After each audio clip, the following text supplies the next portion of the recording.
Halo Fitness Mania, selamat datang di dunia Derai. Kali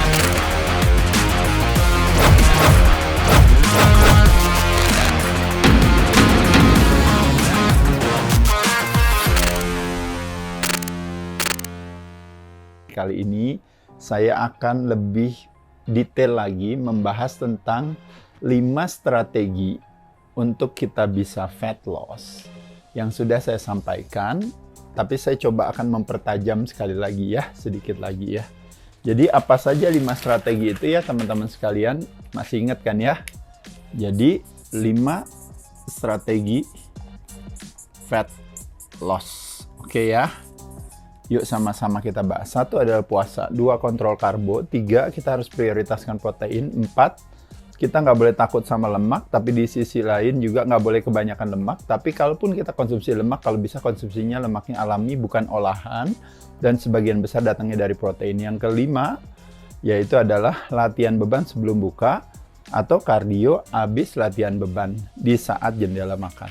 Yuk kita bahas satu-satu.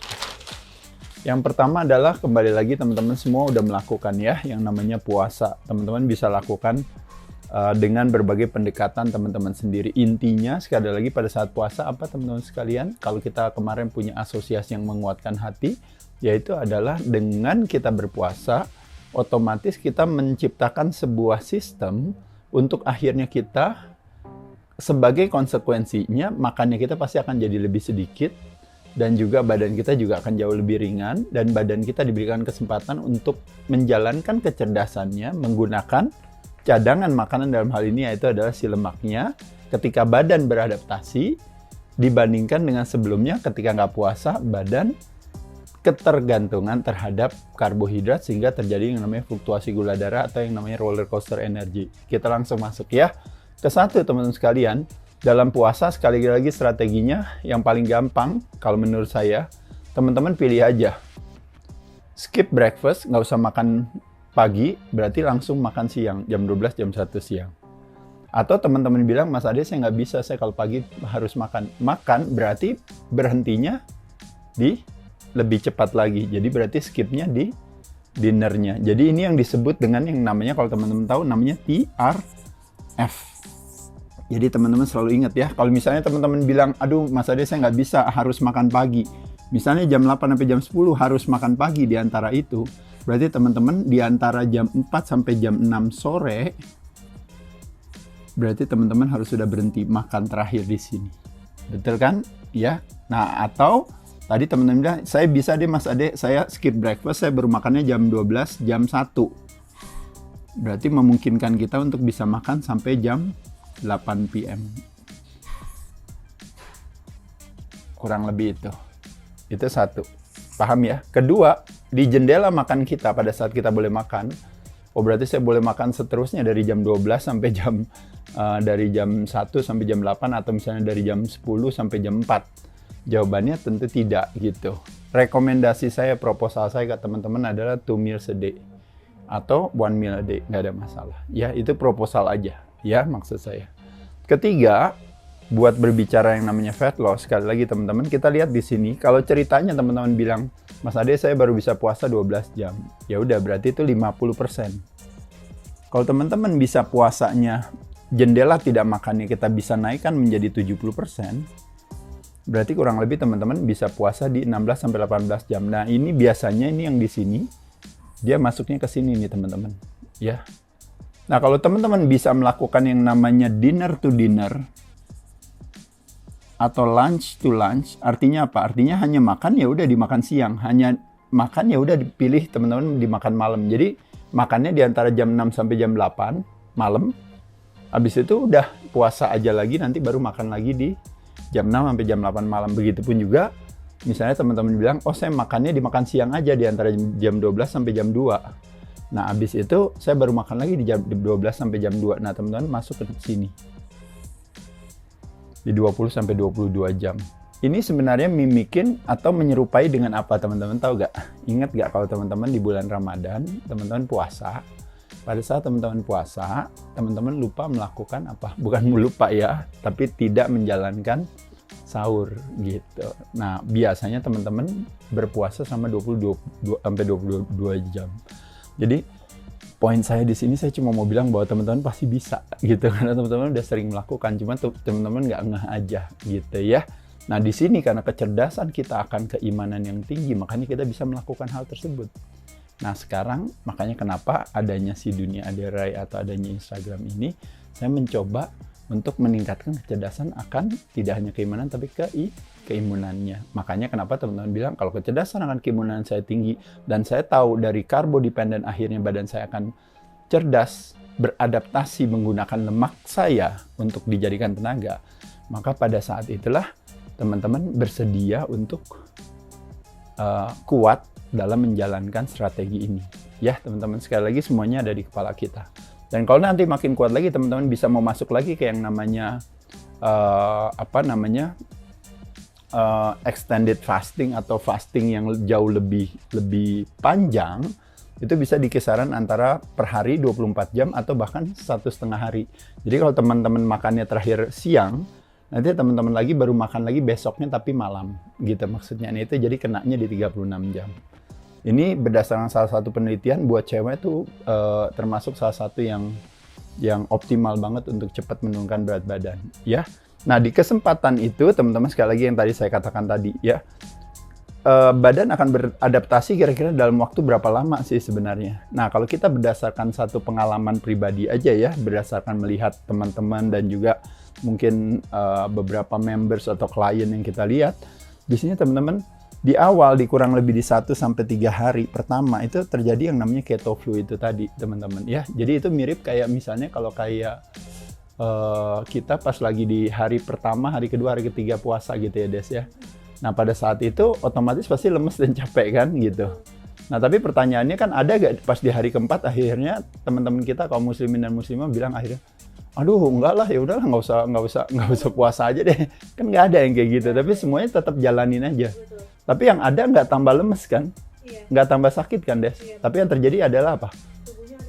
Beradaptasi, tepat sekali gitu. Dan adaptasi itu makin optimal lagi ketika sudah masuk ke dalam kurang lebih sekitar di atas 14 hari sampai 20 hari ke atas. Nah hal inilah, nah makanya kenapa ada rule of 21 kan orang bilang. Makanya kenapa Desi bisa lihat ketika banyak kejadian teman-teman yang di bulan Ramadan biasanya nggak sahur lagi, ataupun dia sahur ya dia bangun, dia sholat aja gitu. Betul. Tapi dia nggak makan biasanya. Ya. Kenapa? Karena badannya udah beradaptasi, terutama di dalam 2,5 sampai 3 minggu setelah itu.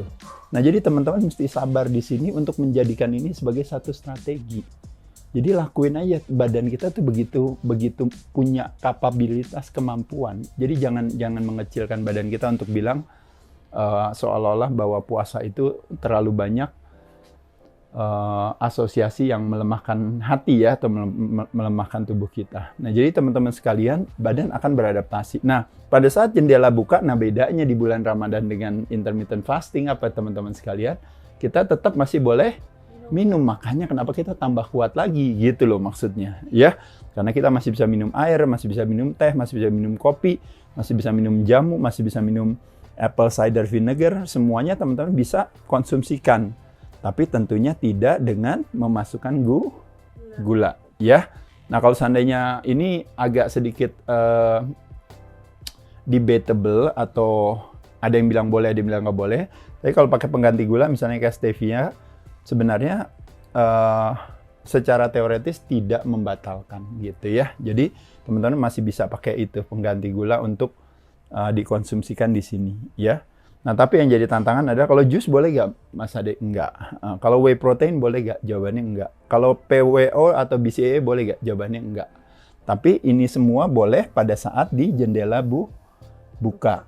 Ya, jadi kenapa ini enggak? Karena dari apa yang kita konsumsikan di jus, di whey protein, di suplementasi kita, bagaimanapun juga tetap di dalam situasi itu akhirnya nanti bisa men-trigger si insulin dan otomatis badan yang tadinya menggunakan lemak sebagai sumber tenaga, dia akan merasa, saya akan dapat yang namanya satu bantuan baru ke badannya untuk bilang ya udah saya udah tidak perlu harus gunain lemak lagi. Paham ya teman-teman sekalian ya di sini ya. Jadi bukannya nggak boleh, tapi lebih kepada kita di jendela bukanya di antara jam-jam inilah kita konsumsikan yang tadi ya. Termasuk juga kayak di sini yang paling populer juga orang suka tanya misalnya madu gitu ya. Nah, itu sama juga ya. Oke, kita lanjut. Udah paham ya teman-teman ya dalam hal ini. Bagi yang belum paham nanti teman-teman cek lagi video Dunia Aderai, keywordsnya Dunia Aderai puasa, teman-teman akan dapat strategi puasa saya dari angle yang berbeda lagi ya. Tapi secara umum mudah-mudahan ini bisa mempertajam ya apa yang sudah teman-teman ketahui. Yang kedua, karbo. Sekali lagi, teman-teman sekalian, ini kalau kita berbicara kontrol karbohidrat di strategi nomor 2, kita kalau boleh fokus benar-benar, kita fokus ke yang namanya fibrous carbohydrate, bukannya ke kompleks carbohydrate. Fibrous carbohydrate itu udah pasti sayur mayur lah teman-teman ya. Sebenarnya di sini juga ada namanya buah-buahan ya. Cuma buah-buahan kembali lagi teman-teman mesti lebih cerdas aja gitu ya. Cari buah yang gulanya rendah, itu aja sebenarnya. Karena kalau kita ngomongin buah zaman sekarang dengan mungkin berbagai teknologi, rekayasa genetik dan sebagainya, kandungan gulanya itu terlalu tinggi. Sedangkan fruktosa mudah disimpan di dalam sel lemak karena yang bisa memproses hanya si liver kita, yang which is sangat terbatas sekali jumlahnya. Makanya jadi ketika kita banyak makan buah, pasti akhirnya disimpan dalam sel lemak lagi. Kecuali kalau pas makan buah, habis itu melakukan aktivitas olahraga ya. Nah, kalau sumber serat, teman-teman bisa dapat dari yang alami ya, kayak ubi, kayak nasi merah, kayak singkong gitu ya. Kalau sudah mulai sedikit agak diolah, mungkin akhirnya jadi oatmeal, jadi bisa yang cooking, ada yang instant, ada yang whole wheat, ada whole meal, whole grain gitu ya. Ini udah sedikit lebih olahan, tapi seratnya masih ada gitu ya teman-teman ya. Nah jadi ini bisa jadi pilihan, tapi kalau seandainya kalau saya ditanya mau paling cepat, tentu teman-teman fokusnya lebih kepada sayur. Kombinasi sayur dan protein menurut saya adalah yang terbaik ya. Nah jadi masuk ke yang nomor 3 yang tadi saya bilang tadi, protein. Protein kenapa bagus? Karena protein ada kandungan proteinnya, juga ada kandungan lemaknya. Dan biasanya rata-rata rasionya protein dan lemaknya, energi di sini tuh bisa berarti lemak, bisa berarti karbo ya teman-teman sekalian. Nah jadi kalau kita makan ikan, makan ayam, makan kambing, makan red meat, sapi dan sebagainya, itu rasionya 1:1. Cuma yang jadi tantangan kalau kita makannya biasanya dari beans, kacang-kacangan gitu, atau dari plant-based diet. Nah rasionya bisa 1:3 atau 4 di sininya. Energinya jadi lebih tinggi, proteinnya jadi lebih rendah. Selain itu juga profil amino asidnya biasanya kalau dari hewani biasanya lebih lengkap dibandingkan dengan dari nabati. Itu aja sih sebenarnya. Konsumsi protein setiap kali kita makan, kalau kita makan 2 kali, minimal paling nggak setiap kali kita makan kira-kira 30 gram protein per meal. Itu lebih kepada alasannya, salah satu yang saya sering cerita, ada yang namanya leucine threshold di badan kita itu 2,5 gram harus terpenuhi untuk badan menginstruksikan dirinya untuk menggunakan si protein ini sebagai yang protos yang utama, menjadi batu bata untuk badan itu bisa tumbuh dan berkembang. Kalau kita berbicara dalam hal ini kita ngomongin otot gitu ya misalnya. Kurang lebih itu, jadi protein tolong diprioritaskan karena kebanyakan kita makannya apa teman-teman sekalian? Nasi goreng, mie ayam, mie goreng, mie instan, kue-kuean, kue basah, kue kering, kerupuk keripik dan sebagainya. Kombinasi karbohidrat olahan dan kombinasi lemak olahan. Biasanya proteinnya kurang. Makanya kenapa protein ditambah. Protein kenapa saya bilang nggak takut untuk kelebihan selama dilakukan di alami ya. Biasanya kita kelebihan protein kecenderungannya datangnya dari suplementasi ya. Tapi kalau dari alami cenderungnya enggak. Kenapa? Karena protein merilis yang namanya hormon kenyang, satiety hormone, dirilis oleh si protein dan lemak ya. Makanya kenapa kalau kita makan protein biasanya kita nggak bisa kelebihan karena badannya pasti akan bilang cukup gitu ya. Tapi kalau karbohidrat, apa yang terjadi? Badan tidak mengenal rasa kenyang karena prinsipnya daripada karbo ketika terjadi gula naik, gulanya diturunin, kitanya mau naik lagi, turun naik turun, makanya terjadi yang namanya fluktuasi gula darah tadi. Kalau dalam bahasa terminologinya, kalau kita terlalu terus-menerus tergantung sama karbo, terjadi yang namanya hyperinsulinemia. Turun ke bawah terjadi namanya hipoglikemia ya, naik turun naik turun. Yang keempat teman-teman adalah lemak. Nah lemak saya selalu bilang jangan takut sama lemak selama lemaknya adalah yang alami, yang biasanya kebanyakan datang dari protein. Tapi kalau saya mau menambah lemak, oh kan lemak kata Mas Ade bagus, jadi saya tambah aja lemak yang banyak. Butter kan bagus-bagus, butternya aja yang banyak juga. Atau bahkan teman-teman bilang, saya nggak makan karbo Mas Ade, yang penting boleh makan goreng-gorengan. Cuma problemnya dengan goreng-gorengan adalah, satu, permasalahannya adalah di permasalahan sumber. Nah, kebanyakan seeds oil kan, vegetables oils. Nah, nanti teman-teman kena di sana, itu toxicity. Kedua, ingat sekali lagi teman-teman sekalian, ketika lemak itu kalorinya 9 kilokalori. Berarti 2,5 kali lipat daripada itu. Jadi ketika kebanyakan, maka apa yang terjadi teman-teman? Kita maunya kan fat loss, pakai lemak kita sebagai sumber tenaga untuk dipecah. Tapi yang ada karena kita kebanyakan makan lemak, akhirnya badannya membakar lemak yang baru kita konsumsikan. Akhirnya terjadi fat burning, tapi tidak terjadi fat loss. Ya, butter boleh, alpukat boleh secukupnya, nuts bisa juga nggak ada masalah. Beans hati-hati karena ini masuknya kalau menurut saya lebih banyak masuknya ke karbo. Ya kalau di Indonesia tuh kayak kacang merah, kacang hijau, kacang polong gitu ya. Itu menurut saya kenanya lebih banyak karbonya. Coconut oil, coconut cream, misalnya santan boleh nggak? Sebenarnya baik aja, karena ini kan kalau kita berbicara coconut oil kan baik, bagus ya, saturated fats. Cuma yang jadi tantangan adalah, bisa gak kita mengkonsumsikan ini, berarti dengan persyaratan tidak mengkonsumsikan karbo, gitu aja. Karena cenderungnya kalau kita masuk santan, pasti maunya sama nasi, problemnya itu aja. Ya, oke. Lanjut lagi, dan terakhir nomor 5 adalah latihan olahraga sebelum buka puasa. Jadi teman-teman bisa bayangin kan ketika terjadinya yang namanya dominasi glukagon, dominasi yang namanya HGH, lalu kortisol hadir, lalu di situ namanya ada adrenalin dan neoadrenalin. Ini semua yang disebut dengan namanya katekolamin. Kumpulan hormon-hormon stres yang bisa mengaktifasi yang namanya hormon sensitif lipase, yang menjadi site di mana badan, istilahnya si trigliserida itu gitu ya, kalau teman-teman molekul yang lemak yang ada disimpan di dalam sel lemak itu dipecah oleh tubuh kita. Nah, itu akan lebih optimal ketika kita puasa. Ini semua kan terjadi. Jadi stress by design sih sebenarnya kalau teman-teman tahu. Jadi ketika puasa, badan kita menciptakan kecerdasan sendiri untuk akhirnya menggunakan si lemak sebagai sumber tenaga kan. Nah, bayangin udah puasa aja, membakar lemak sebagai sumber tenaga, taunya sama kita tambahin lagi dengan kita latihan beban.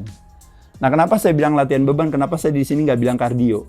Karena saya berusaha untuk memahami situasi teman-teman sekalian. Desi pada saat di bulan Ramadan misalnya, menjelang buka, saya suruh Desi lari, Desi pasti capek. Iya. Tapi ketika saya suruh Desi duduk aja cuma ngangkat beban doang, Desi nggak bakal capek, pasti kuat. Nah, jadi makanya kenapanya weights dulu. Abis itu kelar lalu buka.